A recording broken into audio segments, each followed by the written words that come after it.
వక్ఫ్ bill మత స్వేచ్ఛకు భంగం కలిగిస్తుందని లోక్సభలో ఏఐఎంఐఎం అధ్యక్షుడు ఎంపీ అసదుద్దీన్ ఓవైసీ ఆగ్రహం వ్యక్తం చేశారు.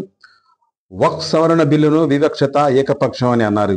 ఈ బిల్లు రాజ్యాంగం కల్పించిన మత స్వేచ్ఛకు సంబంధించిన ప్రాథమిక హక్కును విఘాతం కలిగిస్తుందని, వక్ఫ్ ఆస్తులే కాకుండా దర్గాలు, మసీదులకు సంబంధించిన వాటిని కూడా ప్రభుత్వం స్వాధీనం చేసుకునేందుకు దోహదపడుతుందని ఆయన విమర్శించారు. 44 పాయింట్లపై ఇప్పటికే ఉన్న సంస్కరణలకు మార్పులను ఊహించే ప్రతిపాదన చట్టంపై ఇప్పటికే ప్రతిపక్ష పార్టీలు తీవ్ర వ్యతిరేకతను చూపుతూ అభ్యంతరం చెప్పాయి. ఒక వ్యక్తికి వారి ఆస్తిని లేదా దానిని వేరే వారికి ఇచ్చివేసే హక్కును ఏ చట్టం పరిమితం చేయలేదు. కానీ మీరు ఏం చేస్తున్నారో చూడండి. హిందువులు కుమార్తెలు లేదా కొడుకులు పూర్తి ఆస్తిని ఇవ్వగలరు. ముస్లింగా నేను 1/3 మాత్రమే ఇవ్వగలను.